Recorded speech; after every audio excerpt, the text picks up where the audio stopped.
Tak wygląda płot 10-kilometrowej strefy. Jesteśmy właśnie w 30 i przekraczamy. Idziemy ku centrum. Jako że wchodzimy do strefy 10-kilometrowej, mam tutaj starą granicę. Tam powalony płot leży. Tu mamy KPP numer 2, czyli budka, w której byli strażnicy niegdyś i sprawdzali wjeżdżających, wyjeżdżających. Myślę, że to jest KPP z tych samych początków istnienia strefy, co potwierdzałoby żółte szkło ołowiane, kiedy promieniowanie było dosyć istotnym zagrożeniem w tamtych czasach, a aktualnie nie jest. Także to była bardzo gruba, jak widać. O, rama na szkło ołowiane. O, tam widzę jakiegoś strażnika. No, to był szlaban i strzegło się wjazdu do strefy.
Dotarliśmy do kolejnej chaty stalkerskiej. Jest ekstremalnie klimatyczna.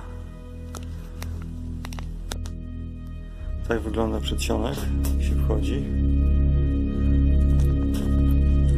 A w środku normalnie, kompletnie udekorowane i wyposażone pomieszczenie.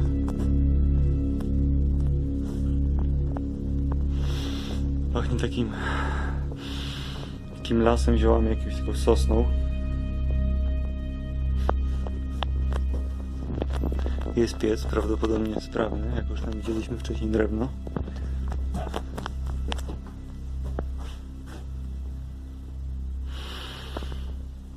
Zapasy porobione.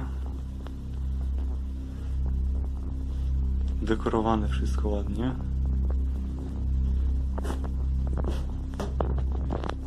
Kolejny pokój z kolejnymi łóżkami.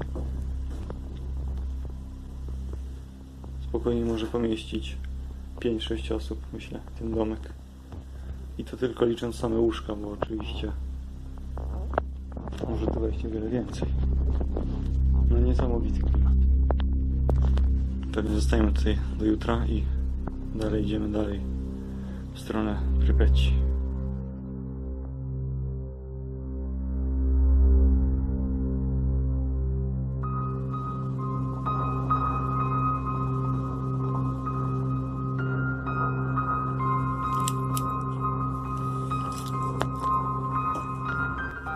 Wczoraj pod wieczór, jak byliśmy na zewnątrz, nagrywaliśmy łosia, usłyszeliśmy psy.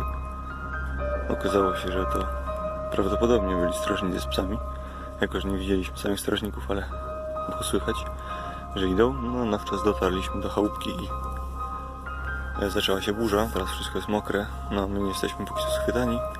Mieliśmy dzisiaj przejść kilkanaście kilometrów, ale w taką pogodę po wysokiej trawie i lesie może być ciężko. No ewentualnie skończymy jak pierwszego dnia cali mokrzy. To już jest trzeci dzień w strefie. No i cały czas zmierzamy ku Prypeci, trochę naokoło, ale znacznie ciekawsze, myślę, są te wioski niż sama Prypeć się okaże się na końcu. Teraz coś zjemy, no i ruszamy.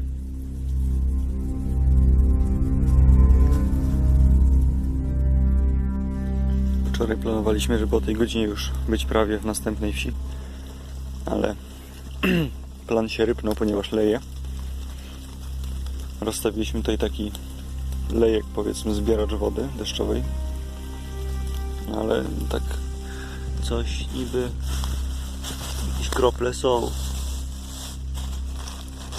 No ale to tak średnio działa, bym powiedział. Ogólnie to kończą nam się powoli zapasy wody. W tym domku był przygotowany tak jakby przez kogoś innego zapas. 3 butelki 2-litrowe żółtej wody, która śmierdzi bagnem, więc zakładam, że to gdzieś z pobliskiego jeziorka.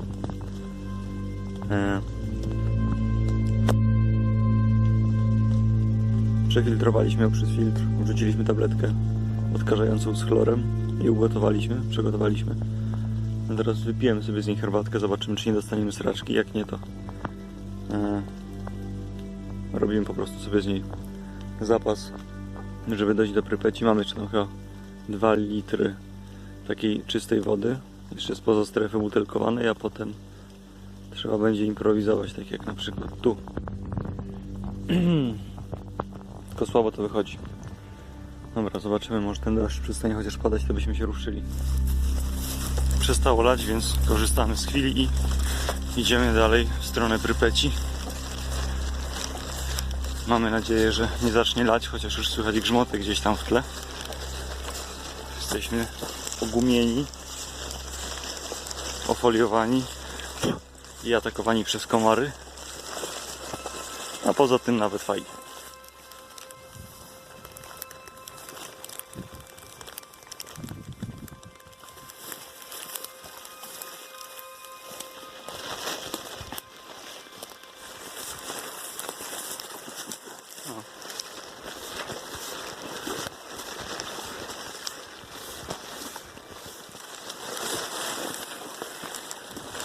Promieniowanie 0,36, więc praktycznie leciutko ponad normę. Jest wciąż bezpiecznie, chociaż z biegiem czasu powinno rosnąć, bo zbliżamy się do tak zwanego pasma cezowego, idącego od samej elektrowni aż poza granicę strefy, tak na zachód. Motyw trochę jak z filmu Czarnobyl, z filmu Stalker. Tam jak się zatrzymywali główni bohaterowie na torach. Klimacik jest. Idziemy już, nie wiem, parę ładnych godzin. Przerwę mieliśmy jedną 5-minutową, a do przejścia jeszcze dzisiaj prawie drugie tyle. Lało, jesteśmy cali mokrzy. Folia na butach się już dawno porwała, wszędzie latają jakieś komary. Ratujemy się przeciwkomarowymi jakimiś płynami, ale to działa na 5 minut albo w ogóle.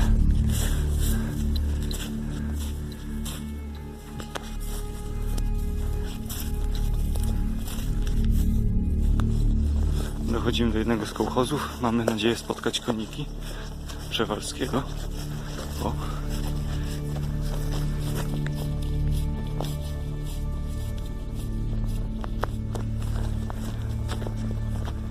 Mieszalnik zbóż. A tutaj ślad po konikach, których jest tutaj bardzo dużo. W sensie śladów, bo koników jeszcze nie widzieliśmy. Żadnego.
Oj, oj, oj, jakie dobre jabłka pewnie.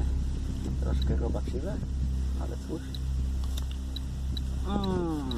Lepszych jabłek nawet w fryteci nie jadłem. Powiem, że lepsze jabłka to chyba tylko w czerwonym lecie smakują. Pripyat. Jesteśmy przy szkole w jednej ze szkół. Ogólnie wszystko jest zniszczone. No prawie wszystko, coś tam się zachowało.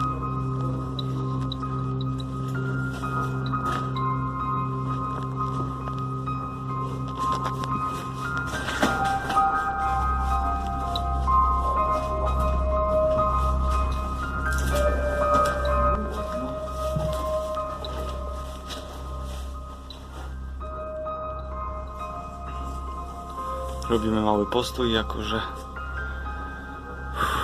jesteśmy już mokrzy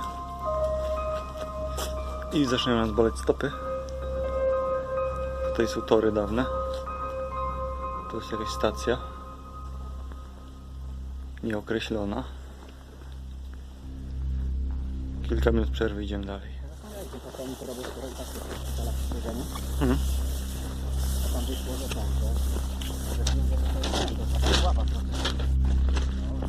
Jesteśmy znowu w jednej z chatek. Tym razem jeszcze nie na nocleg, tylko na odpoczynek. Bo już nam stopy odpadają. U mnie woda pływa. No, trochę wody jest w tym palcach. Wiem, że wszystko słychać. Trzeba będzie znowu znaleźć gazetę i powsadzać, ale to już na miejscu, za jakieś 5 km. A teraz przerwa. Ogólnie stalkerzy mają swoje schowki w wielu miejscach. Tutaj dla przykładu jest żelazko na taką duszę, a w środku zawinięte w powie zupka. Taki rosołek, zupa błyskawiczna. I ktoś sobie tutaj... No? Nie, no właśnie nie otwarty. No i ktoś sobie tutaj wsadza. To jeszcze ktoś sobie kartusz zostawił i nawet jest tam na kilkanaście minut, także no, fajne schowki. Strefy całe pochowane. Stalker nie kłamał. Idziemy sobie torami, zdmuchając jakiś czas komary z ręki, więc będą takie szumy. Promieniowanie to jest 1 mikrosievert, trochę ponad. No i idziemy właśnie tak już parę kilometrów.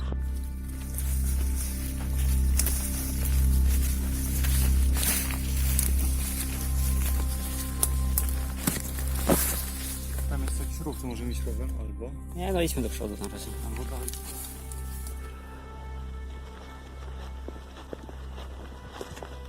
Pierwszy zapis na tym wyjeździe, który widzimy. Mhm.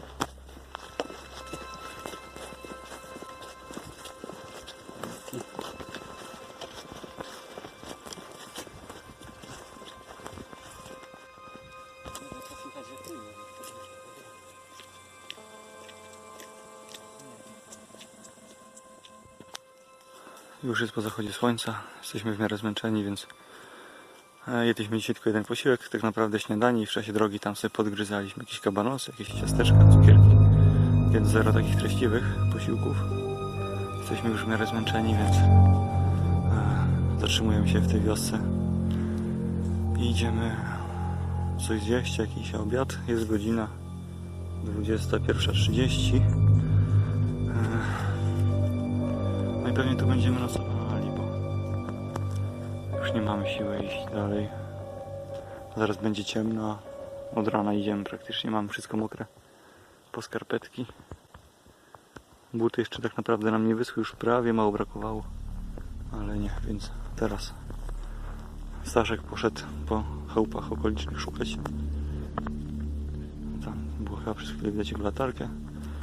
Jak gdzieś będą 2 łóżka i wszystkie szyby, albo chociaż większość, to wchodzimy i idziemy spać po kolacji, bo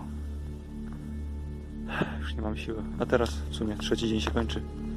Ja tu stoję na drodze i patrzę po prostu. czy nic nie jedzie, bo po drodze był ślad świeży dosyć bieżnika na błocie, więc coś tam jeździ. Także pilnuję. W razie co to uciekamy w krzaki. Dotarliśmy do chaty, która prezentuje się następująco. Jest to jedna z tych chat, które są odpicowane w świetnej kondycji, gdzie można zaznać spokoju i braku komarów. Prawie jak w wiosce. Prawie jak w wiosce, bo przed niej. Także mamy znowu nocleg w komfortowych warunkach. Tu już trochę naszych rzeczy jest porozkładanych, ale ogólnie wszystko jest tip-top. Więc możemy cieszyć się znowu wygodą.